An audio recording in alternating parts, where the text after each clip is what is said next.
प्रतिभावान छात्र छात्राओं का सम्मान समारोह आयोजित हुआ। श्री दक्ष प्रजापति जन्मोत्सव मनाया। तिजारा में प्रगतिशील प्रजापति समिति खैरथल तिजारा के नेतृत्व में महाराजा श्री दक्ष प्रजापति जयंती व प्रतिभा सम्मान समारोह एवं भामाशाह सम्मान सर्वप्रथम ब्रिजेश्वरी माता मंदिर पूजा पाठ के साथ जिला अध्यक्ष सतपाल सिंह ने हरी झंडी दिखाकर कलश यात्रा, शोभा यात्रा, बैंड बाजे सहित यात्रा में महिलाओं के स्तर पर कलश और मधुर आवाज में मीठी मीठी भजन गाते हुए रवाना किया और कार्यक्रम स्थल नसिया जैन मैरिज गार्डन पहुंचे।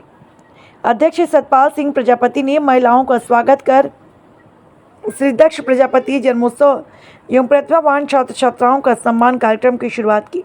अध्यक्ष मेहर चंद प्रजापति, भिवाड़ी मुख्य अतिथि श्याम सुंदर, विशिष्ट अतिथि जयप्रकाश प्रधान, थाना गाजी टोनी कुमार जिलाध्यक्ष ने बताया कि कार्यक्रम व्यवस्था संचालक आयोजक उनकी भूमिका विशेष रही। कार्यक्रम को सफल बनाने में बाल किशन पहलवान, सरपंच राजा राम अध्यक्ष आदि लोगों का विशेष भूमिका रहा। पूजा अर्चना के बाद बैंड बाजे के साथ कलश यात्रा बाजार के बीचों बीच होते हुए कार्यक्रम स्थल पहुंची। श्रद्धालुओं ने भजनों पर जमकर डांस किया। श्री दक्ष प्रजापति श्री यादें माता के चित्र के सामने दीप प्रज्वलित कर कार्यक्रम की शुरुआत की। छात्र छात्राओं ने मारी बाजी। शिक्षा के क्षेत्र में प्रजापति बालक बालिकाओं ने समाज का गौरव बढ़ाया। 400 प्लस बच्चे मोमेंटों के साथ सम्मानित हुए।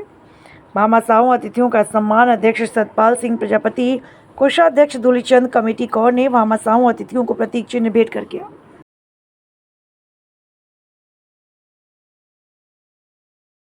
दक्ष प्रजापति की जयंती का एवं प्रतिभा सम्मान समारोह कार्यक्रम इस तिजारा में रखा गया है।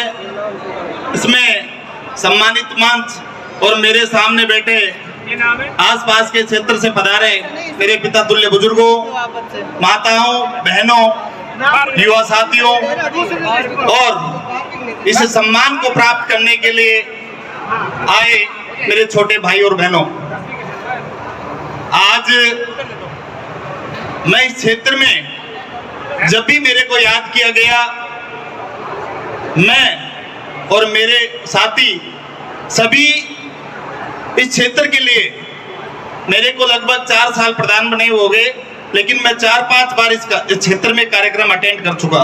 आपका एक भी कार्यक्रम मिस नहीं किया मैंने। भिवाड़ी में कार्यक्रम लो, चाहे यहाँ का कार्यक्रम है या तिगावा का कार्यक्रम था, मैं सभी कार्यक्रमों में पहुंचा। और जब तिजारा की कार्यकारिणी बनी थी, भाई साहब सतपाल जी ने हमें आमंत्रित किया, उनकी कार्यकारिणी ने हमें आमंत्रित किया। एक छोटा सा कार्यक्रम रखा था, शायद बाजार में था, उस समय हमें भी आने का मौका मिला, इस कार्यकारिणी को सम्मानित करने का मौका मिला।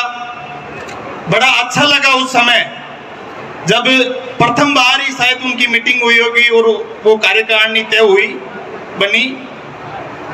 आज जो हमें देखने को मिल रहा है, उस समय की संख्या और आज की संख्या हमें बहुत अच्छा लगा। मैं गुरुजी से बात कर रहा था, गुरुजी बहुत अच्छी संख्या है और जो वृक्ष हमारे सामने जो था और आज देखो इसके कितने डालियां, कितने यानी कि कितनी डालियां हो गई, आप ये देखिए कितना बड़ा वृक्ष बन गए। तो मेरा तो आपसे निवेदन है, इसी तरह से आप संगठित रहोगे तो निश्चित तौर पर ये समाज बहुत आगे बढ़ेगा। और आपको तो मजबूती मिल ही रही है। भाई सतपाल जी को, इनकी कार्यकारिणी को भी मैं धन्यवाद देना चाहूंगा कि ये समय समय पर इस समाज को एकत्रित करके इनके छोटे मोटे काम, एक संगठित समाज दिखेगी तो अन्य नेता भी उनसे प्रभावित होंगे। इससे आप मजबूत हो, भाई सतपाल जी मजबूत हैं। आने वाले समय में बड़े नेता आपको याद करेंगे। सतपाल जी, मैं तो आपको एक बात और कहना चाहूंगा, ये समाज आपके लिए हर कदम पर तत्पर तैयार है, लेकिन आपको भी जब इनकी हक की जरूरत पड़े, किसी भी क्षेत्र में जरूरत पड़े, जब ये तो आपको इनके लिए लड़ाई लड़नी पड़ेगी। और लड़ाई जब लड़ेंगे जब आप इनके साथ में खड़े रहेंगे। आप अन्य समाजों को देखिए, आज वो झालावाड़ में कोई धरना प्रदर्शन दे रहे थे, लेकिन प्रत्येक क्षेत्र से, प्रत्येक जगह से लोग वहां पहुंच रहे हैं, क्योंकि समाज के लोग पहुंच रहे हैं। क्यों? क्योंकि उनके नेता की बात है, उनको मजबूती मिल रही है। तो मैं तो यही कहना चाहूंगा, अभी पंचायत राज के चुनाव आएंगे, निकाय के चुनाव आएंगे, अन्य और भी चुनाव आएंगे। आप संगठित रहो। आपके पास में आज आपका क्षेत्र इंडस्ट्री से लगता हुआ है और हमारे क्षेत्र में काफी उद्योगपति हैं, दुकानदार है, बिजनेसमैन हैं। देखिए, प्रत्येक गांव से, ग्राम पंचायत से आप ये देखिए कि किसके पास में सहानुभूति है। जिसके पास में सहानुभूति है, हो सकता है उसके पास में धन नहीं है। आज धन की भी आवश्यकता होती है। बिना अर्थ के राजनीति अनर्थ है, मैं बता रहा हूं आपको। क्योंकि जब मैं चुनाव लड़ा, मेरा कोई इस तरह से राजनीति बैकग्राउंड नहीं है पीछे का।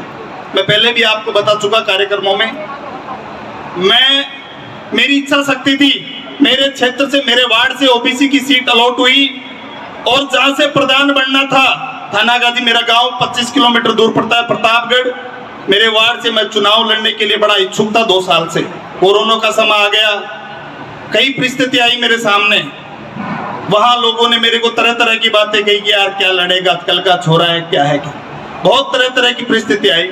2 साल में हो सकता है कि मेरा माइंड भी चेंज कर सकता था, लेकिन मेरा टारगेट एक ही था, मैं चुनाव लड़ूंगा, किसी भी हालत में लड़ूंगा। और चुनाव भी लड़ूंगा तो मैं प्रधान के लिए चुनाव लड़ूंगा। मैंने पहले ही तय कर दिया। गुरुजी बैठे हैं, गुरुजी से मैंने कहा कि गुरुजी आप अपने नेता से बात कर लीजिए, मैं टिकट जब भी लूंगा मेरे को प्रधान बनाए तो बात करेंगे।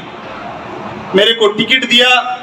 टिकट देने के बाद में कई तरह की परिस्थिति आई, पैसों की आवश्यकता पड़ती है, पैसे भी हो गए, सारी चीजें हो गई, समाज में या अन्य लोगों ने मेरी मदद करी, सब चीजें हो गई। और मैं आज आपके प्रधान के सामने प्रधान के रूप में खड़ा हूं। ये भी बहुत बड़ी बात है कि आपका नाम पूरे क्षेत्र में, पूरे प्रदेश में, मैं मुंबई कार्यक्रम में गया, आपका नाम वहां तक भी पहुंचता है। तो यही बात है, अभी निकाय के चुनाव आएंगे, आप एक दूसरे की मदद भी करें। जहां जिस व्यक्ति में सहानुभूति है, अर्थ पैसा नहीं है, उसकी पैसे में मदद करें। जहां जाने की जरूरत पड़े आपको वहां जाना चाहिए। पार्टियों को छोड़कर समाज की बात आई, वहां समाज के लिए आपको प्रत्येक व्यक्ति को जिम्मेदारी के साथ में खड़ा रहना है। मैं बता रहा हूं, ओबीसी सीट पर आप संगठित होकर चुनाव लड़ोगे तो मैं बता रहा हूं आपको कोई रोकने वाला नहीं है। हो सकता है हार जाए, कोई दिक्कत नहीं है, लेकिन संघर्ष करें। हार जीत होती रहेगी, लेकिन आप संगठित हैं, चुनाव जीतोगे। और यहाँ बुलाकर जो सतपाल जी है, उनकी टीम ने या समाज ने जो हमारा स्वागत सम्मान किया, उसके लिए इस समाज को बहुत बहुत धन्यवाद, बहुत बहुत आभार। जय हिंद, जय भारत।